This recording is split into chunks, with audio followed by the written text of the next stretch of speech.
Next है vector three. Vector और three या बेसिक दो तरह से पढ़ा जाता है। इसे लोग सेपरेटली पढ़ाते हैं और कंबाइंड। मैं तो बता देता हूँ कंबाइंड लेंगे क्योंकि थ्री वेक्टर से कंबाइंड होता है तो इजी बनता है। थ्री आप सेपरेट पढ़ेंगे तो ज़्यादा डिफिकल्ट लगता है। थ्री क्वेश्चन वेक्टर में भी आते हैं, यहाँ पर भी आते हैं, कंबाइंड क्वेश्चन आते हैं यहाँ पर। तो हम फर्स्ट बात करें डेफिनेशन की। In the language of mathematics vectors are any directed line segment and vectors are those linear quantities which have both magnitude and direction and which can be manipulated by certain law of vector। तो ये physical quantity की बात करते हैं यहाँ पे। इसे हम क्या बात करें, scalars are those quantity which require only magnitude with an appropriate unit for its complete description। ठीक है, तो वेक्टर्स हैं जिसमें मैग्नीट्यूड भी है और डायरेक्शन भी है।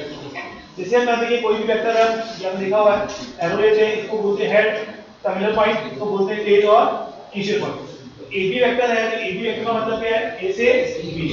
ठीक है, कोई इनिशियल वेक्टर का मतलब क्या है, दोनों तीनों वेक्टर से क्या है, इनिशियल पॉइंट क्या है, ए से। कोई इनिशियल वेक्टर का मतलब सिंपल सा है कि इनिशियल पॉइंट क्या आ रहे हैं। अब मैं बोलता हूँ को टर्मिनल पॉइंट, को टर्मिनल वेक्टर्स, मान लो मैं ले लेता हूँ यहाँ पे को टर्मिनल वेक्टर्स। इसका मतलब कुछ इस तरह से बनते हैं वेक्टर्स, ये को टर्मिनल वेक्टर। क्लियर है क्या? जीरो वेक्टर और नल वेक्टर की बात करें तो a vector having zero magnitude and having arbitrary direction it is represented as zero vector. ठीक है, डायरेक्शन कोई भी आर्बिट्री है, जिस वेक्टर के बराबर होगा उसकी डायरेक्शन ले लेता है ये। ठीक है, इसे बोलते हैं आर्बिट्री डायरेक्शन। यूनिट वेक्टर क्या हुआ, the vector whose magnitude is unity and is represented by A cap. A cap का मतलब हो गया A vector by mod A vector. To impart direction to any scalar of A vector multiply by A cap. किसी भी, जैसे आप किसी को एक्स एक्सिस की डायरेक्शन देनी है तो आप 2 को मल्टीप्लाई कर दो आई कैप से, तो क्या बन जाएगा 2 आई कैप। इसका मतलब in the direction of positive x axis. Clear है क्या? तो किसी भी स्केलर को अगर हम यूनिट वेक्टर से मल्टीप्लाई कर देते हैं तो क्या बनता है, उसकी डायरेक्शन मिल जाती है उसको। क्लियर है क्या? नोट करिए इसको। A rigid body rotates about an axis through an origin with an angular velocity of magnitude 10 root 3 radian पर सेकेंड। मतलब मोड ओमेगा कितना है अपने पास, 10 रूट 3 रेडियन पर सेकेंड। ये आ रहा है। अब वो क्या पूछ रहा है आपसे, then find omega vector. Direction दी हुई है आई प्लस जे प्लस के, तो ओमेगा वेक्टर कितना होगा आपके पास, mod omega, omega cap, mod omega कितना है 10 रूट 3 और ओमेगा कैप कितना है आई प्लस जे प्लस के बाय रूट 3 रेडियन पर सेकेंड। ये कितना आ गया 10 of I plus J plus के। क्लियर है क्या? यहां देखिए आप, दो मेथड है। मेथड नंबर 1, आपको दो वेक्टर दिए हुए हैं ए कैप और बी कैप। अब वो बोल रहा है A cap plus B cap का जो सम है वो कितना है सी कैप। अब क्या करें, दोनों साइड स्क्वायरिंग कर दें आप। स्क्वायरिंग करेंगे तो ये आएगा मॉड ऑफ ए कैप का square mod of plus 2 A cap dot B cap बराबर सी कैप का स्क्वायर।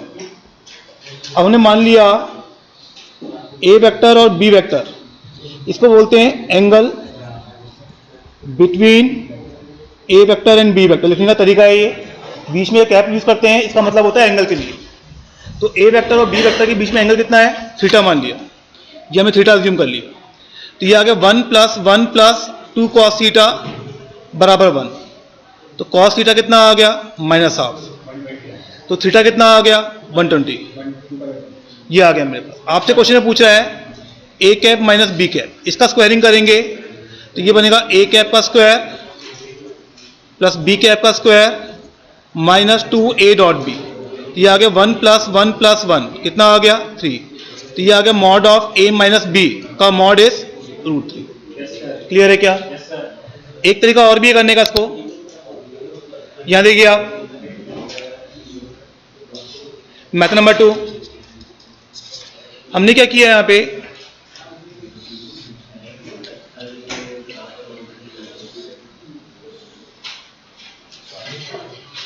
ये हमने ट्रायंगल ले लिया, ये ले लिया ए कैप, ये ले लिया बी कैप, इसका रिजल्टेंट कितना आ रहा है सी कैप।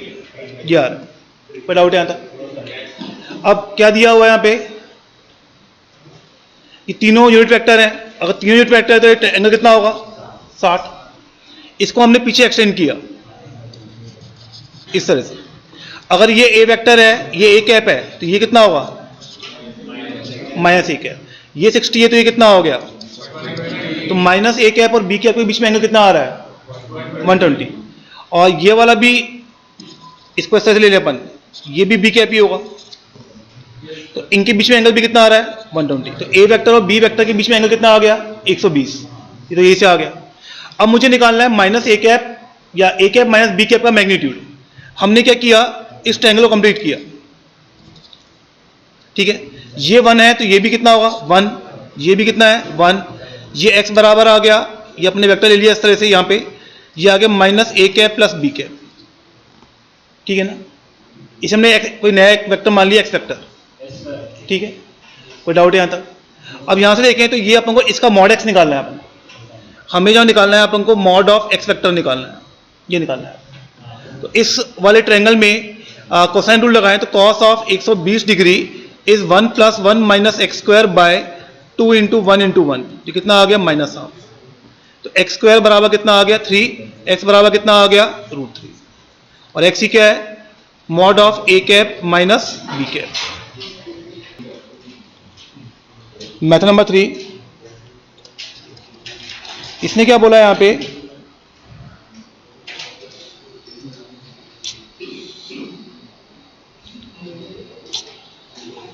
देखो उसने क्या बोला यहाँ पे कि ये एंगल जो होगा ये वाला, ये एंगल कितना होगा 30, ये 60 है, तो ये पूरा एंगल कितना हो गया 90, ये पूरी लेंथ यहाँ से यहाँ तक की, इसको हटा देते हैं अपन यहाँ पे फॉर टाइम में, यहाँ से यहाँ तक की लेंथ पूरी कितनी होगी 2, क्योंकि ये 1 है ये 1 है, और ये भी कितनी है 1, तो ये लेंथ कितनी होगी √3, 4 minus 1 right angle triangle. Clear है क्या? Two vectors are said to be equal if they have the same magnitude, same direction, and should represent the same physical quantity. Otherwise, इसमें बताया आपको 2 मीटर आई है और 2 न्यूटन आई है, वो भी इक्वल वेक्टर बन जाते हैं, उनका मैग्नीट्यूड भी सेम है और डायरेक्शन भी। ये यूनिट सेम नहीं होने की वजह से इक्वल वेक्टर नहीं हो सकते। नेक्स्ट आता है हमारे पास फ्री वेक्टर और localised vector. Free vector localised vectors क्या होते हैं? दो तरह के वेक्टर्स होते हैं जो हम डील करते हैं मैथ्स में, फ्री वेक्टर और एक लोकलाइज्ड। फिजिक्स में आप दोनों यूज करते हैं, मैथ्स में हम केवल फ्री वेक्टर यूज करते हैं। और तो फ्री वेक्टर और लोकलाइज्ड वेक्टर होता क्या है, जैसे मान लो एक कार है और इस डायरेक्शन में जा रही है, जो डिस्प्लेसमेंट आएगा वो मैं नोट कर लिया, उस कार को मूव करके रख दिया, सेम डायरेक्शन में जा रही है, अब डिस्प्लेसमेंट सेम रहेगा चेंज होगा, सेम रहेगा, डिस्प्लेसमेंट सेम रहने वाला है, इस लाइन के अबाउट डिस्प्लेसमेंट जो होने वाला है तो सेम रहने वाला है। लेकिन ऑन द अदर हैंड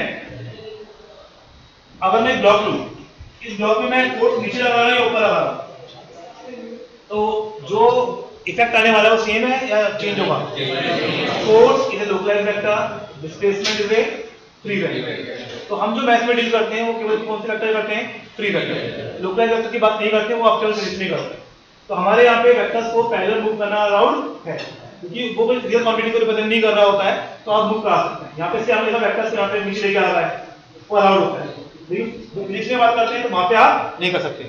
तो डेफिनेशन पढ़े यहाँ पे, there are those vectors which may transform into the space from one place to another without affecting their magnitude and direction, and if the physical effect produced by them is unchanged, those are free vectors. Clear? Next हम बात करते हैं collinear vectors की। Collinear vectors क्या होते हैं? Two vectors are said to be collinear if their directed line segments are parallel with regard to their direction. They are also called as parallel vectors. जैसे ये भी पैरेलल है, पहले वाले में डायरेक्शन अपोजिट है, लेकिन वेक्टर्स की डायरेक्शन पैरेलल, तो इसको बोलते हैं लाइक अनलाइक पैरेलल, और दूसरे वाले को क्या बोलते हैं? Like parallel. तो अगर हमारे पास अगर दिया हुआ है ए वेक्टर बी वेक्टर और पैरेलल वेक्टर्स तो अगर वो लाइक पैरेलल हैं, अगर वो लाइक पैरेलल है, मतलब यहां पे ले लेते हैं हम लोग first case like parallel vectors. अगर वो लाइक पैरेलल वेक्टर्स हैं तो हम क्या बोलेंगे? A cap will be equal to B cap, दोनों की डायरेक्शन क्या होगी? सेम। मतलब क्या हो गया? A vector by mod A vector equal to B vector by mod B vector. इसका मतलब क्या हो गया? A vector equal to mod A vector by mod B vector B vector, मतलब ए वेक्टर बराबर कितना आ गया, लैम्डा बी वेक्टर। और दूसरा केस अगर वो होते हैं यहाँ पे अनलाइक पैरेलल, अनलाइक पैरेलल, तो अनलाइक पैरेलल में क्या होगा, A cap will be equal to minus B cap, direction opposite होगी यहाँ पे। तो यहाँ पे क्या आएगा, A vector by mod A vector equal to minus B vector by mod B vector. तो यहाँ से ए वेक्टर कितना आ गया, minus of mod A vector by B vector B vector. तो यहाँ से भी ये सेम आएगा, ए वेक्टर बराबर लैम्डा बी वेक्टर। तो जब भी वेक्टर्स कोलिनियर होते हैं या पैरेलल होते हैं तो आपको क्या यूज करना है, ए वेक्टर बराबर लैम्डा बी। कि क्वेश्चन में कुछ मेंशन नहीं है, लाइक है अनलाइक को फर्क नहीं पड़ता इससे, तो हम यहाँ बोलेंगे ये यूज करेंगे आप पैरेलल और कोलिनियर वेक्टर्स। जब भी आपको दिया हुआ हो तो ये आएगा मेरे पास, लैम्डा बस पॉजिटिव हो जाएगा लाइक पैरेलल में और लैम्डा नेगेटिव हो जाएगा अनलाइक पैरेलल में। क्लियर है क्या? अगर आपका दो वेक्टर दिए हुए हैं इस तरह से, मान लो आपको दिए हुए हैं वेक्टर, ए वेक्टर दिया हुआ है a1 आई कैप प्लस a2 जे कैप प्लस a3 के कैप, और बी वेक्टर दिया हुआ है b1 आई कैप प्लस b2 जे कैप प्लस b3 के कैप, और ए वेक्टर बराबर आपको लैम्डा बी वेक्टर दिया हुआ है। अगर ए वेक्टर बराबर लैम्डा बी वेक्टर दिया हुआ है, इसका मतलब क्या आ गया, a1 by b1 equal to a2 by b2 equal to a3 by b3। अगर दो वेक्टर्स कोलिनियर हैं तो इनके रेशियोज क्या आएंगे, सेम। क्लियर है क्या? कोई डाउट यहां तक? नेक्स्ट है हमारे पास कोप्लेनर वेक्टर्स। हम क्या बोल रहे हैं यहाँ पे, कोप्लेनर वेक्टर में number of vectors are said to be coplanar if the direction segment is parallel to the same plane. जैसे ये प्लेन है, उस प्लेन के अगर वो दो या तीन चार जितने वेक्टर्स हैं अगर वो सारे पैरेलल हैं तो वो सेम प्लेन के क्या होने चाहिए, पैरेलल। इसका मतलब क्या हुआ, अगर ये ए बी सी डी चार वेक्टर हैं तो वो एक ही प्लेन के क्या होने चाहिए, पैरेलल, या ये बोले उस प्लेन के नॉर्मल के क्या होने चाहिए, परपेंडिकुलर। तो A dot N, B dot N, C dot N, D dot N सारे क्या होंगे, जीरो। क्लियर है क्या? तो किसी भी प्लेन के पैरेलल होने चाहिए, एक यूनिक प्लेन के, या ये बोले उस प्लेन के नॉर्मल के क्या होने चाहिए, परपेंडिकुलर। क्लियर है क्या? इसमें नेक्स्ट स्टेटमेंट आता है, two vectors are always coplanar. True और फॉल्स? ट्रू। ये दो वेक्टर्स हैं, स्क्यू है, तो अगर मैं इसे मानूंगा तो सेम प्लेन के पैरेलल है ही नहीं है, तो अब क्योंकि फ्री वेक्टर्स हैं, अगर फ्री वेक्टर्स है नीचे लिया उसको, क्योंकि मैथ्स में हम जो वेक्टर्स की बात करते हैं किसकी बात करते हैं, फ्री वेक्टर्स। तो अगर आप स्क्यू बना भी लेंगे तो वो वेक्टर्स फ्री वेक्टर्स होते हैं, मूव करा सकते हैं। हाँ, तीन के लिए पॉसिबल नहीं होता कि सेम प्लेन में है, लेकिन two vectors are always coplanar vectors. Clear है क्या?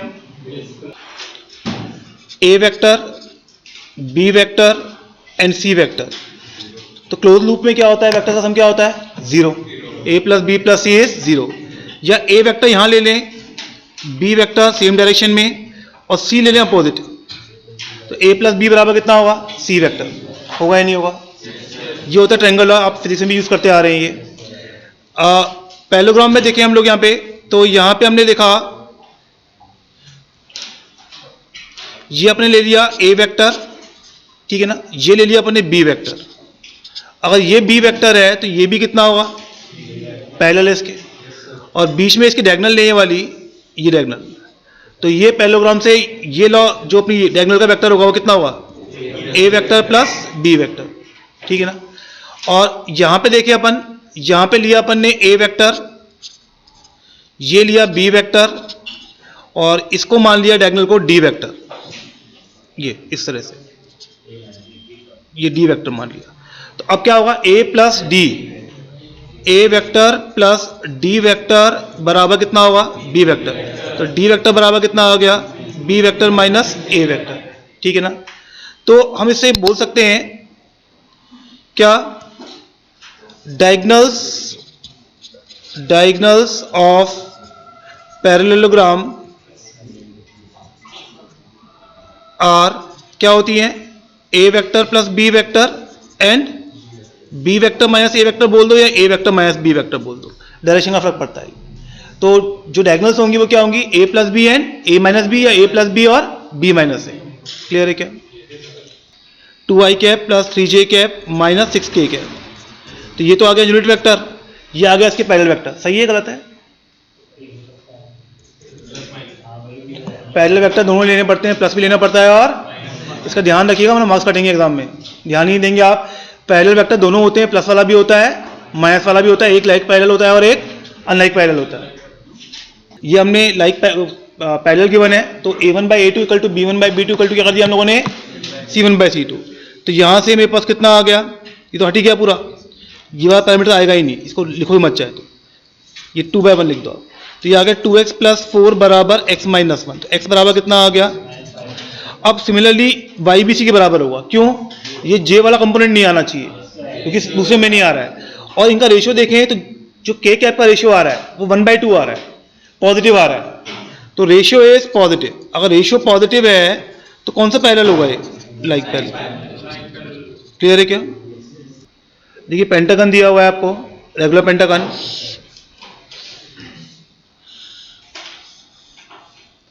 This is pentagon, coordinates a b c d e, ये बोल रहा है आपसे, यही बोल रहा है आपसे। तो कुछ ये ए बी वेक्टर है, ये बी सी वेक्टर है, ये सी डी वेक्टर है, और आई थिंक ए बी और बी सी दिया हुआ है। तो हमें कौन कौन से वेक्टर दिए हैं? ए बी रिजल्टेंट जो आएगा of which vector, A B vector plus A E vector plus B C vector plus E D vector plus D C vector. तो A B plus B C vector, A B plus B C vector, ये कितना बन जाएगा? A C vector. ये बन जाएगा मेरे पास ए C vector, ठीक है ना। ए वेक्टर तो यहां पर है, यहां पर ये ए वेक्टर है। ए और कौन सा दिया हुआ है? E D. A plus E D कितना बन जाएगा? A D. ये कितना बन जाएगा मेरे पास?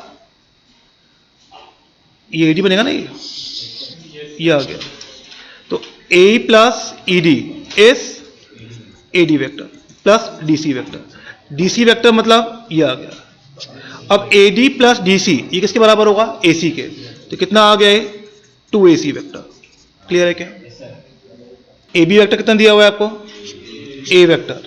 और बी सी वेक्टर कितना दिया हुआ है? B vector. तो पहले वाले पार्ट में तो बोल रहा है वो first A C vector. A C कितना होगा?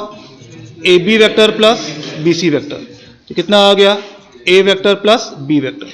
सेकेंड वाले पार्ट में क्या बोल रहा है? D vector. अब डी वेक्टर तो क्या होगा? D E vector will be minus of A B vector. तो कितना आ जाएगा? Minus A vector. इसके पैरेलल ही है, डायरेक्शन अपोजिट है बस मेरे पास। तीसरे में क्या बोल रहा है? ए एफ वेक्टर। अब ए एफ वेक्टर कैसे निकालेंगे ये बताओ मुझे। तो यहां देखिए आप क्या करो, ए को पीछे एक्सटेंड कर दो इस तरह से। ये पीछे एक्सटेंड किया मैंने, यहाँ पे यहां एक्सटेंड कर दिया ये। तो ये वेक्टर यहां पर आएगा, तो ये बनेगा माइनस ऑफ ए वेक्टर। और इसको ज्वाइन किया यहां पे ये वाला। अब ये बी होगा ही नहीं, होगा चेक करना पड़ेगा मुझे भाई। हेक्सागन का अंदर वाला एंगल कितना होता है? 120। तो ये एंगल कितना हो गया? 60।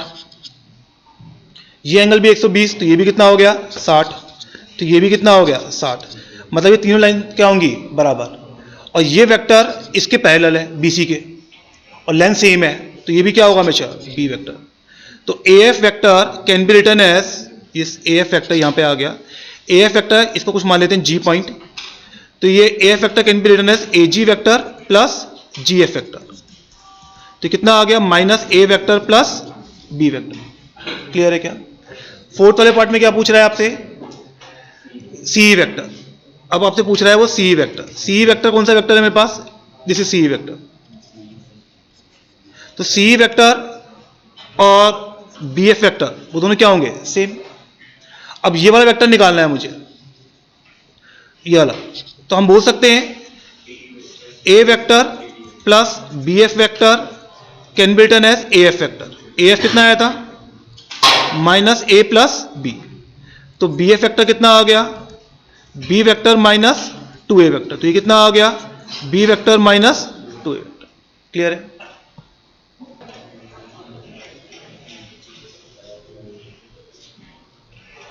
if A vector and B vector represent two adjacent sides of a parallelogram, find unit vector parallel to the diagonals of।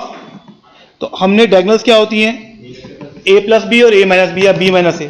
तो A प्लस बी लिया अपन ने, A प्लस बी, वो कितना आ गया 3i cap plus 6j cap minus 2k cap, और D vector ले लिया मैंने B माइनस ए, तो वो कितना आ गया i cap plus 2j cap minus 8k cap. तो हमें चाहिए C कैप, तो ये आ गया plus minus 3i cap plus 6j cap minus 2k cap by 7, और D कैप आ गया plus minus i plus 2j minus 8k by कितना आ गया 64 प्लस 68 रूट 69। क्लियर है क्या? प्लस माइनस लेना पड़ेगा क्योंकि पैरेलल पूछ रहा है वो। ये हम लोगों ने पॉइंट्स ले लिए। ये हमारे पास ओरिजिन है जो 0,0,0 है, ये एक P पॉइंट है, ठीक है। तो ये पॉइंट जो A पॉइंट है वो x,0,0 है, B पॉइंट है 0,y,0 और C है 0,0,z। तो P पॉइंट से कोऑर्डिनेट्स क्या होंगे x, y, z। अब P पॉइंट का मुझे पोजीशन वेक्टर निकालना है। अगर P पॉइंट का पोजीशन वेक्टर निकालना है तो ध्यान से देखना आप, यहां पे जो OA वेक्टर होगा, OA वेक्टर वो कितना होगा xi के, मैग्नीट्यूड x है और पॉजिटिव x की डायरेक्शन है। ऐसे ही मेरे पास OB वेक्टर कितना होगा yj के, और OC वेक्टर कितना होगा zk के। होगा या नहीं होगा? तो मुझे OA, OB और OC वेक्टर पता है। अब यहां पे देखें आप, ये वाला वेक्टर निकालते हैं, ये वाला, ठीक है। हमें पता है ये वाला वेक्टर कितना होगा मेरे पास। अगर ये वेक्टर निकालें तो OD vector can be written as OA vector plus OC vector, parallelogram draw है नहीं है। और ये वाला वेक्टर जो होगा, ये वाला, ये कितना होगा yj, क्योंकि ये भी yj है नहीं है। तो हम बोल सकते हैं अगर हम ये वेक्टर निकालते हैं, ये वाला वेक्टर OP वेक्टर, तो जो OP वेक्टर होगा मेरे पास, OP vector will B OD vector plus DP vector. OD vector कितना आया था OA vector plus OC vector, और DP वेक्टर किसके बराबर है OB वेक्टर। तो OP वेक्टर कितना आ गया xi cap plus yj cap plus zk cap. तो अगर किसी पॉइंट के कोऑर्डिनेट x, y, z होते हैं, तो अब अगर हम बोले कि coordinates, if coordinates of any point P are A, B, C, then its position vector क्या होगा AI cap plus BJ cap plus CK cap, AI cap plus BJ cap plus CK cap. ये होते हैं with respect to origin. जब कभी भी आपको position vector दिए गए या पूछे गए हैं, हमेशा किसके रिस्पेक्ट में होते हैं ओरिजिन के रिस्पेक्ट में। क्लियर है क्या? तो ये ध्यान रखना कि पोजीशन वेक्टर हमेशा ओरिजिन के रिस्पेक्ट में ही दिए जाते हैं। अगर वो किसी और पॉइंट के रिस्पेक्ट में पूछ रहा है तो वो मेंशन करेगा उसको। इसमें देखो एग्जांपल ले यहाँ पे, इसमें 2-3 चीजें आती हैं जिसमें कंफ्यूज होते हैं हम लोग। जैसे मान लो एक ट्रायंगल दिया हुआ है आपको, ठीक है ना, कोई भी ट्रायंगल दिया हुआ है, ये ABC, और क्वेश्चन में आपको दिए हुए हैं AB vector is 2i cap plus j cap minus k cap. मान लो BC वेक्टर दिया हुआ है आपको 3i cap minus 3i cap plus 4k cap, and CA vector दिया हुआ है आपको minus 5i cap minus 3k cap. तो जब मेरे को साइड्स के वेक्टर दिए जाते हैं तो ये पोजीशन वेक्टर नहीं होते हैं। ये बेसिकली क्या दिया हुआ है आपको OB माइनस OA, ये दिया हुआ है OC माइनस OB, ये दिया हुआ है OA माइनस OC। वेक्टर्स में क्या होता है कि साइड का वेक्टर दिया हुआ डायरेक्शन वाला या पोजीशन दिया है वो देखने में सेम ही लगता है। जैसे फॉर एग्जांपल अगर आपको दिया हुआ, इसी में मान लो आपको दिया हुआ इस तरह से कि position vectors of A, B, C R, कुछ भी दिए हुए हैं आपको 2i प्लस j माइनस के, या 3i minus j plus 4k, 2i minus 3j plus 8k। इसका मतलब अगर आप पोजीशन वेक्टर बोले गए साइड ABC का नहीं बोला गया, इसका मतलब आपको ABC के कोऑर्डिनेट्स दिए हुए हैं। अब इस क्वेश्चन में बोला गया है ये ABC, तो A के कोऑर्डिनेट्स कितने हैं 2 1 -1, B के कितने हैं 3 -1 4, C के कितने हैं 2 -3 एंड 8, ये दिया हुआ है। क्लियर है क्या? तो पोजीशन वेक्टर हमेशा किसके रिस्पेक्ट में होते हैं? ओरिजिन। और साइड का वेक्टर और पोजीशन वेक्टर वो सेम है डिफरेंट है? डिफरेंट है। AB वेक्टर दिया हुआ है तो वो पोजीशन वेक्टर नहीं है, वो साइड का वेक्टर दिया हुआ है, वो अलग चीज होती है। जैसे मैं बोल रहा हूँ position vector of point B with respect to A, ये दिया हुआ है, तो आपको A का पोजीशन वेक्टर दिया हुआ है A, B का दिया हुआ है B। तो इस ट्रायंगल में OA vector plus AB vector will be equal to कितना हो जाएगा? OB vector. तो AB vector will be equal to कितना हो जाएगा? OB vector minus OA vector. तो AB vector will be equal to कितना हो जाएगा? B vector minus A vector. तो जब AB वेक्टर लिखा जाता है इसका मतलब क्या होता है? Position vector of B minus position vector of A। तो बाद वाला पॉइंट माइनस पहले वाला पॉइंट, बाद वाला पॉइंट माइनस पहले वाला पॉइंट। क्लियर है क्या? ये दिया हुआ है। Two diagonally opposite vertices of cuboid are 1 1 3 and Q 2 3 6। इसका मतलब है मेरे पास ये वाला point P is 1 1 3, this point P, and this point Q is 2 3 6। अब बाकी वर्टाइसेस निकालने हैं और it is given edges are parallel to coordinate axis. मतलब जो ये वाला हॉरिजॉन्टल वाला x है, ये y है, z है, ये मतलब हुआ इसका। इसका मतलब x में कितना इंक्रीज हो रहा है? अगर हम x में देखें कितने का इंक्रीज हो रहा है? 1, तो ये साइड 1 है। और y में कितने का इंक्रीज है? 2 का, तो ये साइड 2 है। और z में कितने का है? 3 का। क्लियर है क्या? x में 1 का, y में 2 का, z में 3 का। तो जब ऊपर जाएंगे आप, जैसे मैं इसको एक काम करता हूँ, नेमिंग कर देता हूँ जिससे आपको समझने में इजी हो जाएगा। कुछ मान लेते हैं इसको PQ है, तो ये A B C D E F, ठीक है ना, कि नेम से समझ जाएंगे आप। अब मेरे को B पॉइंट निकालना है, तो P से B पे जाना है तो मुझे ऊपर जाना है, और कितना जाना है? 2 यूनिट से। तो क्या चेंज होगा? Y, तो ये बनेगा 1 3 3। अब B से C पे आना है तो मेरा Z इंक्रीज होगा कितने से? 3 से। तो ये कितना होगा? 1 3 6। अगर ये वाला पॉइंट लेके आना है मुझे तो यहां से यहां आ जाओ, x इंक्रीज होगा 1 से 2 3 3। यहां से ये वाला पॉइंट लेके आना है तो 2 1 3, ये आ गया।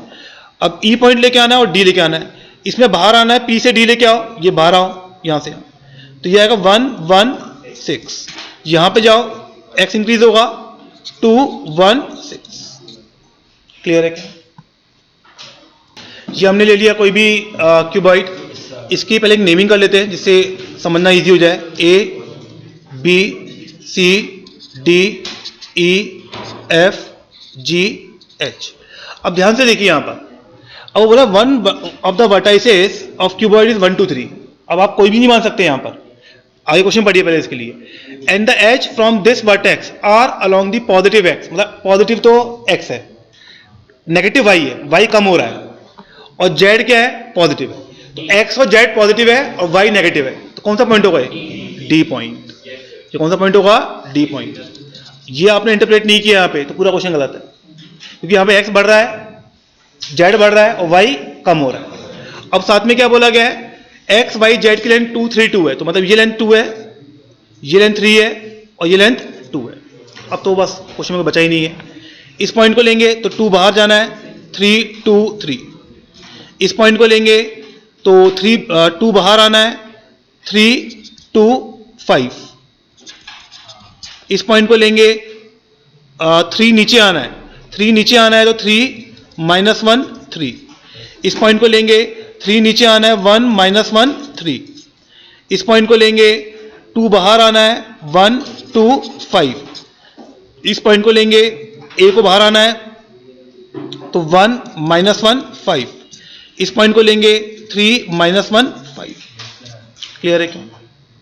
जैसे 2D में काम करता है वैसे यहां भी काम करेगा। 2 पॉइंट है जिनके position vector a vector b vector है, c इसको m/n में डिवाइड कर रहा है, तो क्या होगा? mb vector plus na vector by m+n। Mid point formula a + b/2। Triangle के सारे फार्मूले a b c 3 पॉइंट्स हैं, तो सेंट्रोइड क्या होगा, A vector plus B vector plus C vector by 3। Incentre क्या होता है, A x one plus B x two plus C x three by A plus B plus C. A x one का मतलब A vector, side कौन सी है इसके, B C, ए vector के सामने वाली, तो A vector into B C, B vector into A C plus C vector into A B by A B plus B C plus C A, जहां पे B C क्या होगा, C vector minus B vector का mod. तो ये B C vector लिखा हुआ है, अगर मैं बी सी पूछूंगा तो ये आएगा सी वेक्टर माइनस बी वेक्टर का मॉड। क्लियर है क्या, नोट कर लीजिए। इसको माना ए पॉइंट, इसको माना बी पॉइंट, इसको माना सी पॉइंट।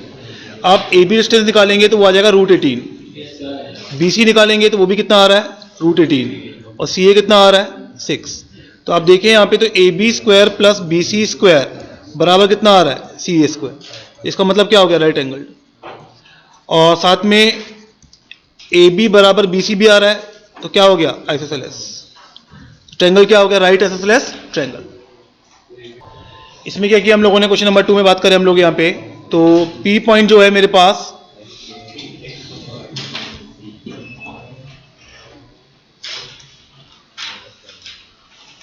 सी माइनस 3 का होल स्क्वायर, ये पी मान लिया हमने एबीसी, ठीक है।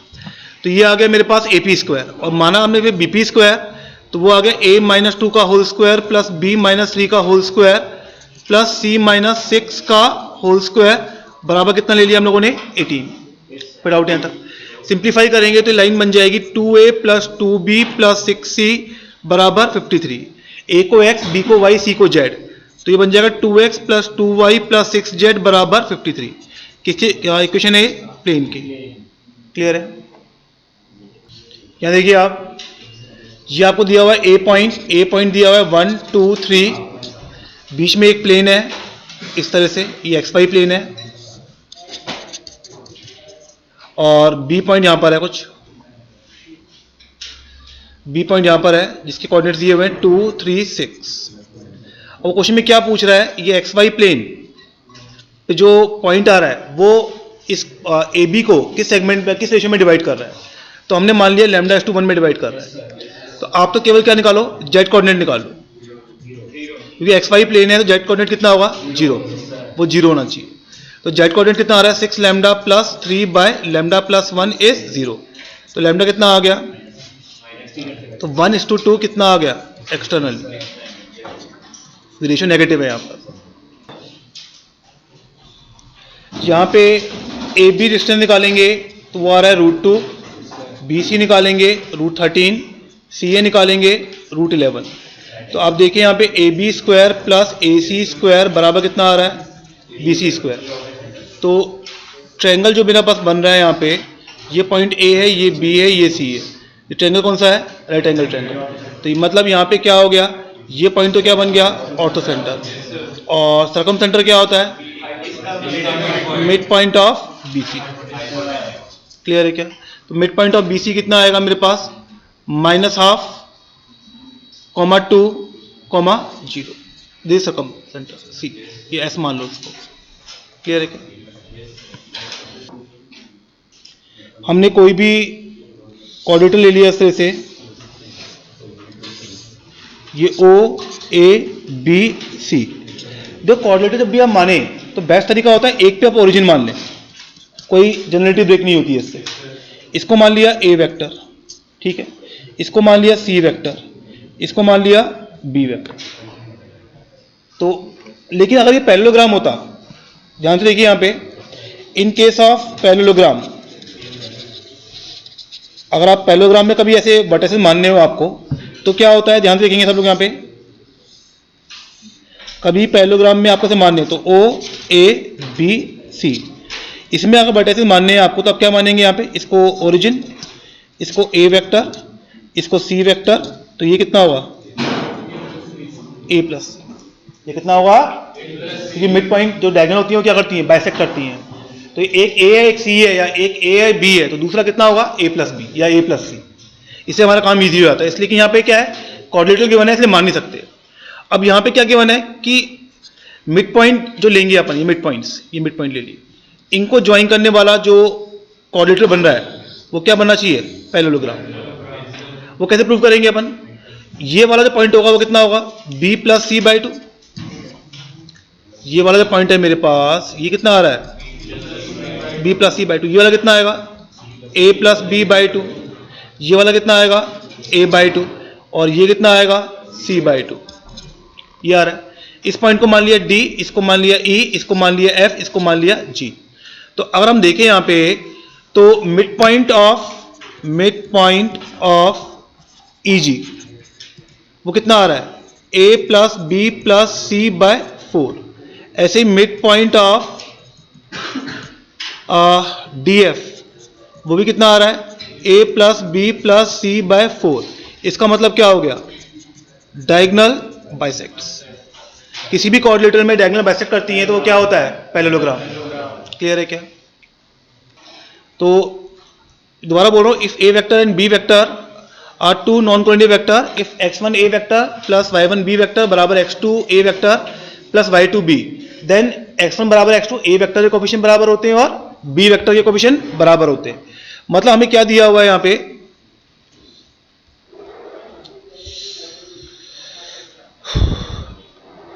अगर हमें दिया हुआ है if x a vector plus y b vector is 0, if a vector b vector are two non-collinear vectors,